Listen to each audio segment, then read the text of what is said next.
Welcome to the Grow Your Independent Consulting Business podcast. I'm Melissa Lieberman, a fellow IC and business coach.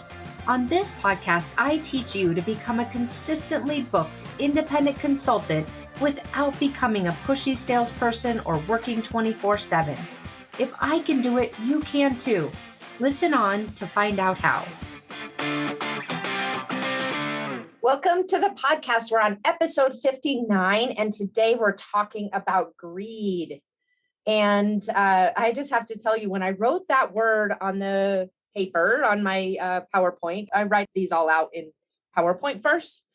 When I wrote that down, I immediately felt nauseous and felt like I should definitely erase that word and start on a new topic.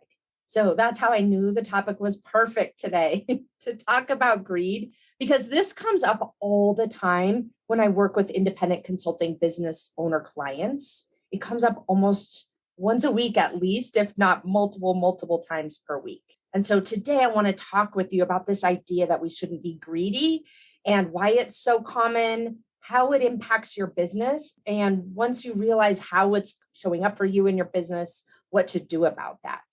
Before I dive in, though, I want to just share with you a reminder, which is go take that independent consultants business growth assessment. I've been seeing so many results coming in from those of you who have taken it, and it really does a great job at highlighting key areas of your business plan, of your demand generation plan, of your capacity plan, and of your delivery plan. So those are the four key pillars. It really does a great job at highlighting the areas of your business that you might be surprised are missing or aren't yet fully fleshed out, and helps give you some next steps about what and where to focus so that you can start growing your business without working more. So with that, go check that out. We'll put the link in the show notes, but the short URL is IC, the letters IC for independent consultant, IC Biz, BIZ, eval, EVAL. Just super simple. If you go to that URL, it will take you right to the assessment.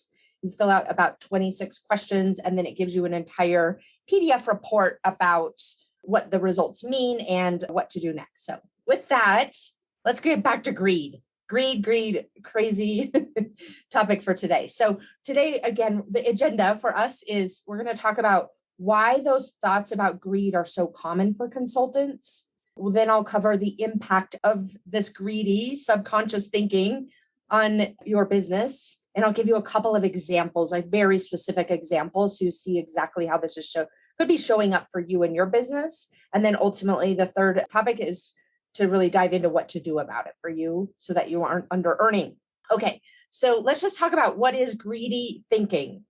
Oftentimes, what I find as I'm working with consulting business owner clients is that at first, they feel like greed is not an issue for them.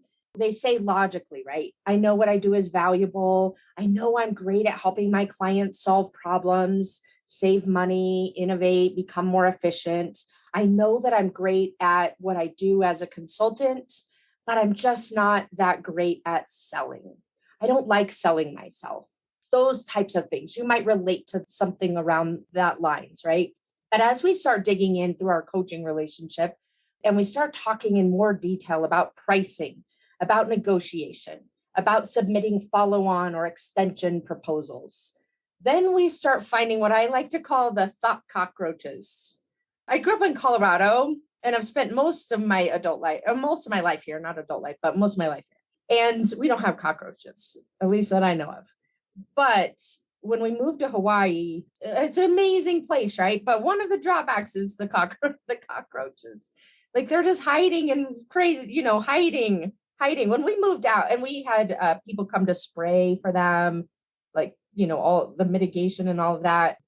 But when we moved out, there were like a few dead cockroaches under the furniture. Really bad, really not pleasant, right?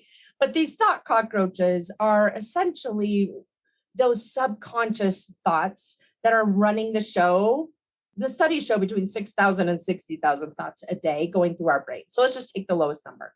6,000 thoughts are going through your brain every day. There is no way most of those are on purpose. They're just subconscious thinking thinking that we've thought over and over again, sometimes for the full course of our life. That's just happening subconsciously, relegated to the part of our brain that just operates on autopilot. So these subconscious thoughts are like the cockroaches. They're just operating like under the radar that we don't even realize. And they're great at hiding, right? And then you shine a light on them and they scurry. They're so fast. You can't catch the cockroaches most of the time. Can't believe today we're talking about greed and cockroaches. It's super fun. Okay. And these cockroaches are hard to kill. And then if you kill one, it seems like 10 replace them. It's like this sort of thing going on in our brain over and over again that are hiding from us and really running the show in a lot of ways in what we do. So those are the thought cockroaches. And so today we want to really shine the light on the greed related ones for you and to show you where those thought cockroaches are potentially running a good chunk of your business. And as a result, creating a dynamic where you're potentially under earning, where you're overworking, and where you're making this so much harder on yourself than it needs to be. So let me give you a couple of examples, because greed is usually, like I was describing to you earlier, it's never kind of the first thing that comes up when you start thinking about where the sticking points in your business might be. But as we start peeling back the layers, that's where it starts coming out. So for example, one of the questions that I often ask my clients is, why did you propose that specific pricing? And so they give me a lot of logic. You have the same type of logic, I'm sure, whether it's some logic of how you calculated your hourly rates or some logic about how you built up your value-based pricing proposal. As I start poking holes in it for you, it's like, well, why not this? Or what about this? Or what were you thinking when you did this? A lot of times, the kind of caveat at the end is, and I didn't want to be too greedy.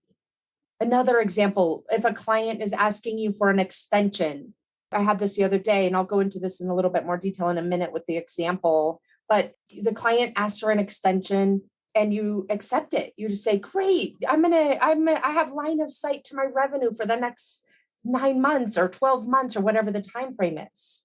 And then I ask you, are you going to renegotiate or negotiate on the pricing? What are you going to propose for this next round?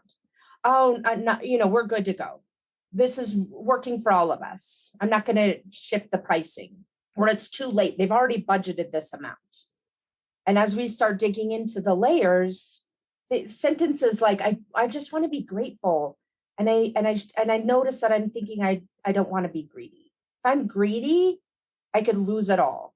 As in the client, if you propose a price increase, the idea that they're going to decide immediately that you're greedy and literally escort you out of the building.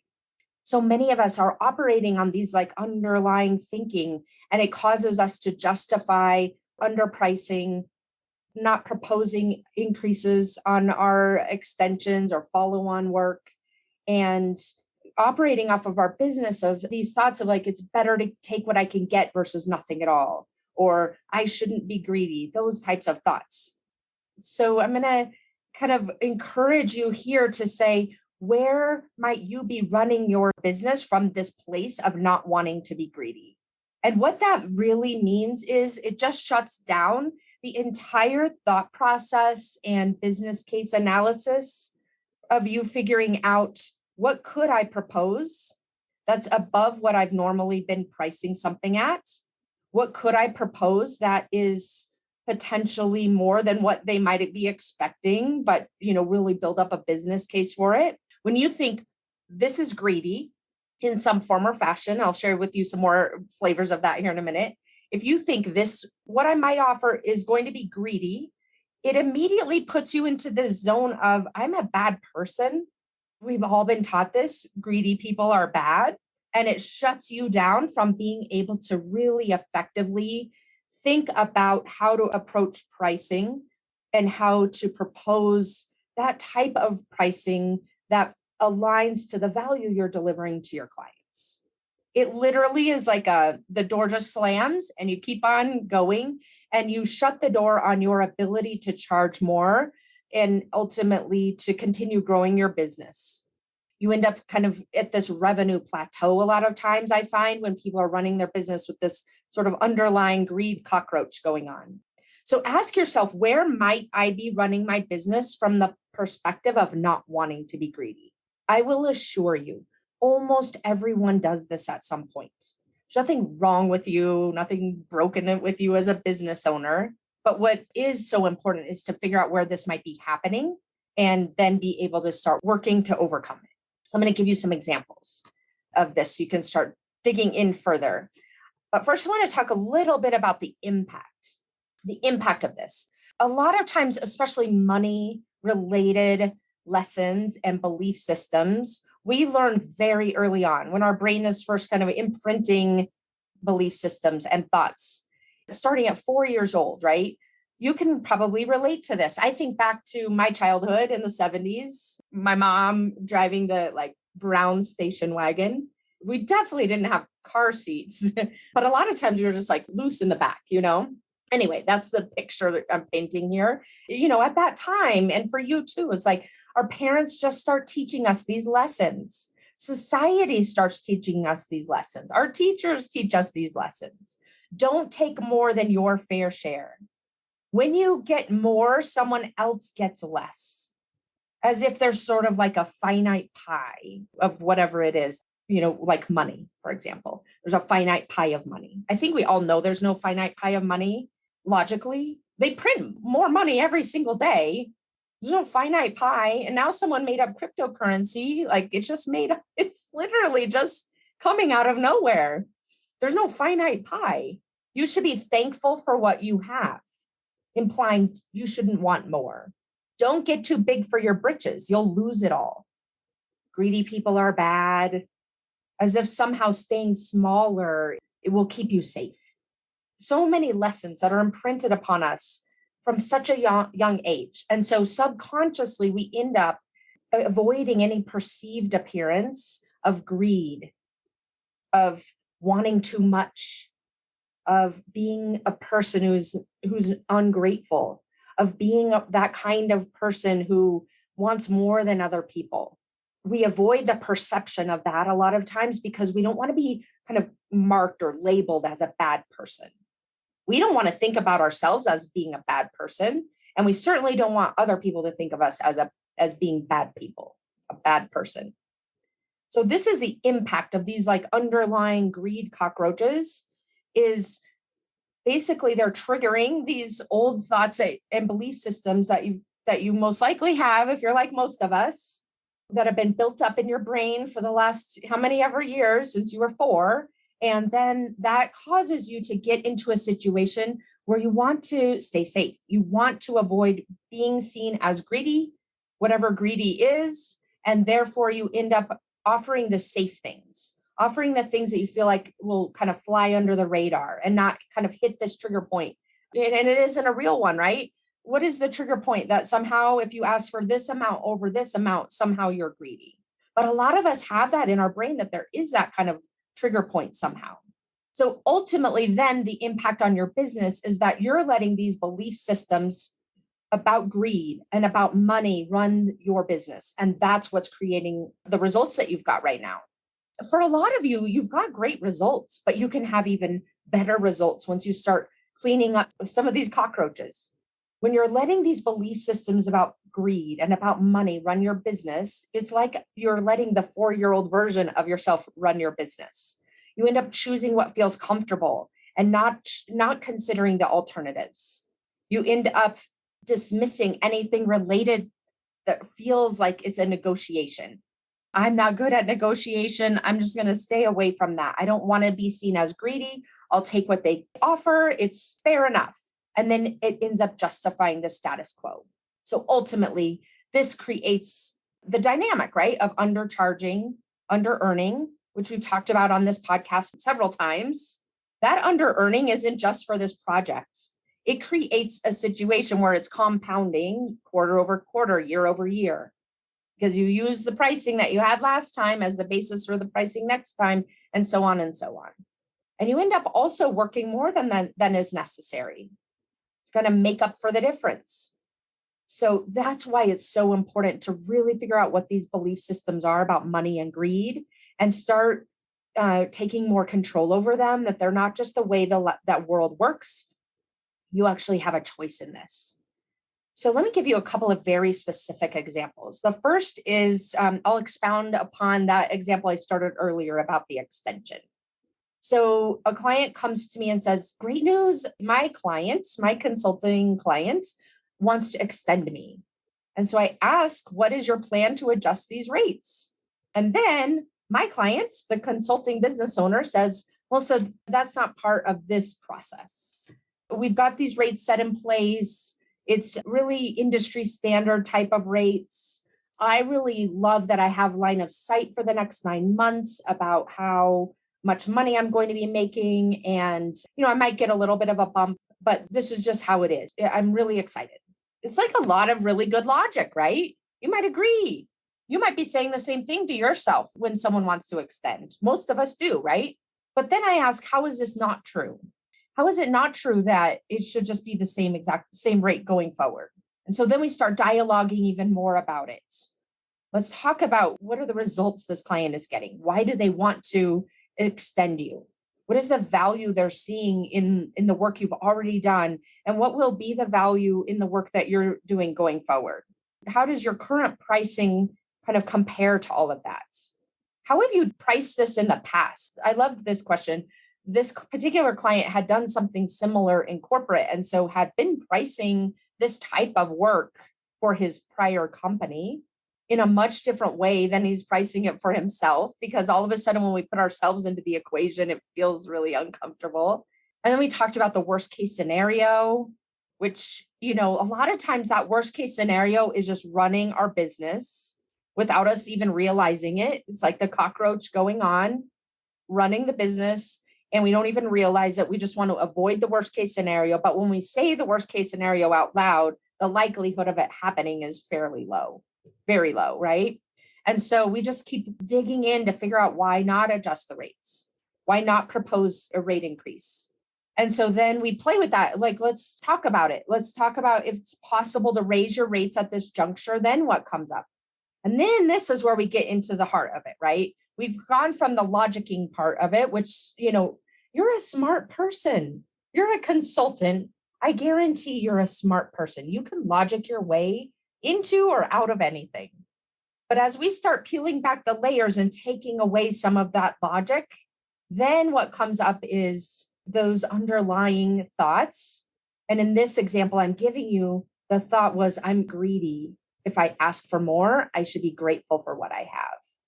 This is what we're taught when we're 4 years old, all the way through to where you are now.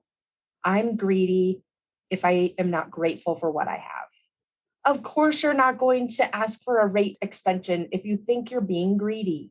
We equate it in our brain to you being a bad person. These are all made up concepts. First of all, what is greed? Like, what number hits that threshold that somehow it's okay to ask for versus now I'm being greedy? It's arbitrary. Then let's just say you are being greedy, whatever that means.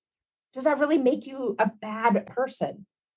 All of these mental constructs are what end up running your business and cause you to under-earn. And I'm giving you an example of a particular client, but I can assure you I've had multiple. So if you're one of my clients and you're listening to this and you think it's about you, it might be, but it's probably about another client that I have where we had the exact same conversation. So I'm telling you that this is not just a one-off. This is very, very common. Okay, so then we coach back and forth on this concept of I'm greedy, I should be grateful for what I have. And we end up coming to some conclusions about, if this were me selling something on behalf of a corporate employer, I would be proposing a rate increase. This is not about the business. This is about me. And I'm making this personal. This is what the client is saying, right? He was making this personal versus really looking at it from a business perspective and what the value was to the client of having him, extended for a longer period of time.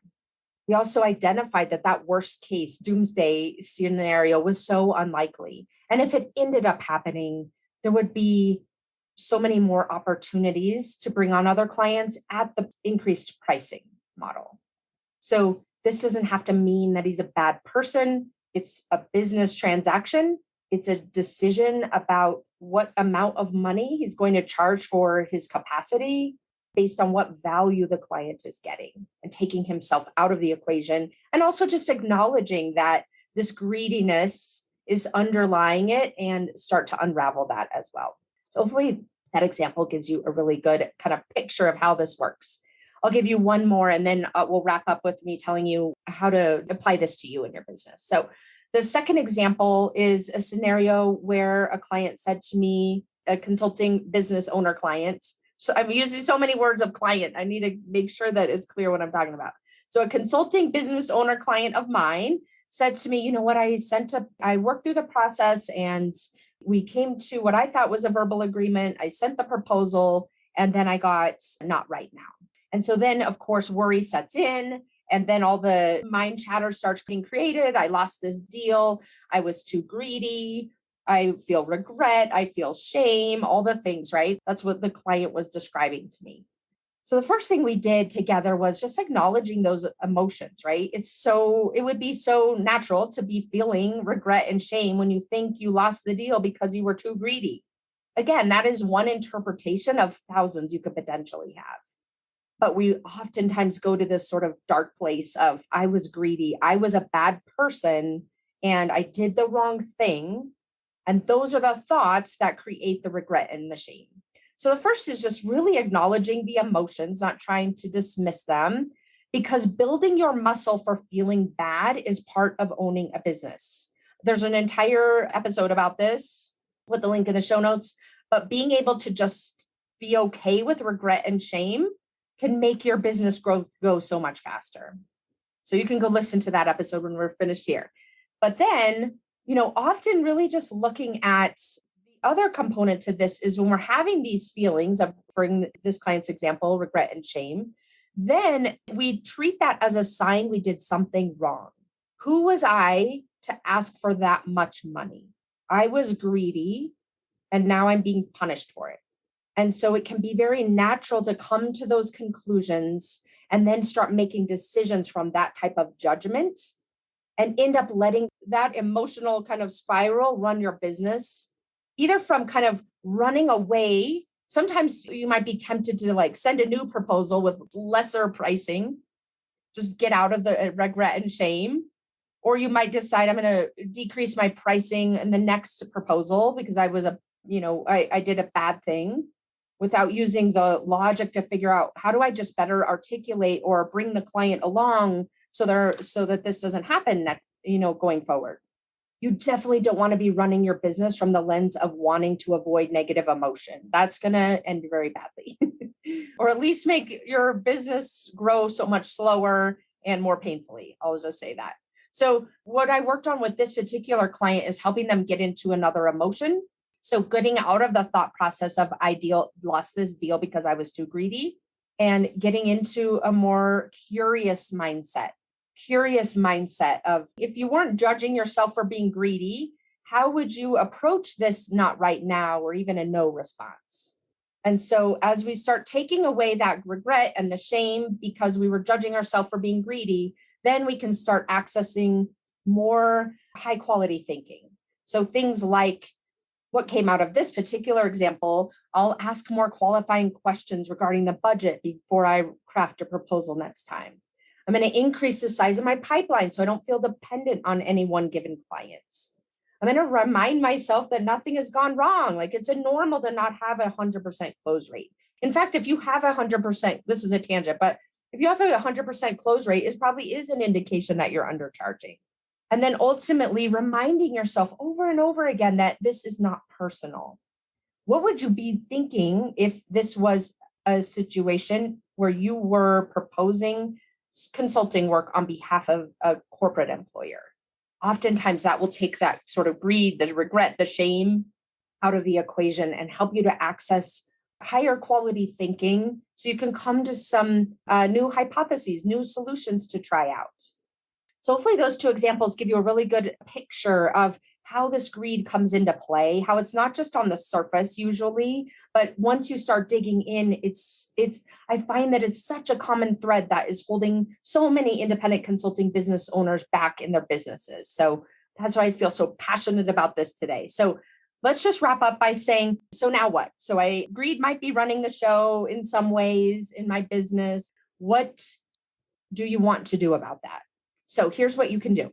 Do you want your 4-year-old self running your business? Probably not. I'm sure the answer is no to that, right? So with that, I'm going to give you 2 next steps. The first is when you notice resistance to increasing your pricing or to negotiating or to getting into any situation that might lead to negotiation, you've got to dig into these thoughts about money and greed. So really similar to those 2 examples that I shared, just keep looking for the underlying reasons of why you might be logicking your way to charging less than you could be, to not increasing your prices, to not avoiding negotiations, and really getting more into the root cause of what your money beliefs are, what your beliefs are about greed that are potentially most likely running the show, and not letting all of those logicking that keeps you in the status quo rob you of that opportunity. And the second thing that I'll suggest to you, recommend to you, is to take yourself out of the equation. Similar to the examples I gave you, how would you approach this situation if you were making the proposal on behalf of an employer? We've got to work on this in 2 angles. One is replacing a lot of that old, outdated belief system about money and greed, so you can operate more on autopilot in a way that serves you.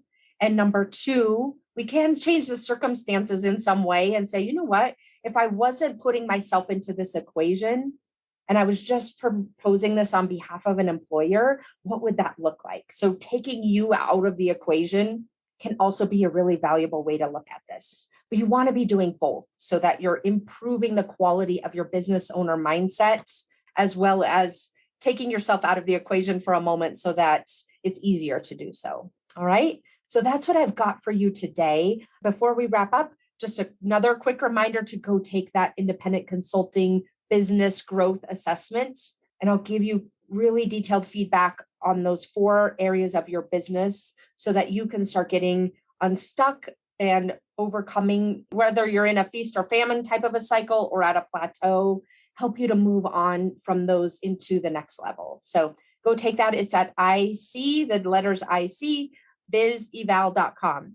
So we'll put that link in the show notes, and I look forward to seeing you again next week. Take care. Thanks for joining me this week on the Grow Your Independent Consulting Business podcast.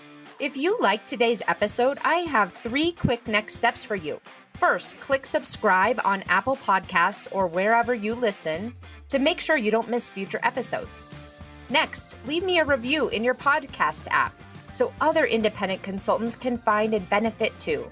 And finally, to put the ideas from today's episode into action, head over to melissalieberman.com for the show notes and more resources to help you grow your consulting practice from your first few projects into a full-fledged business.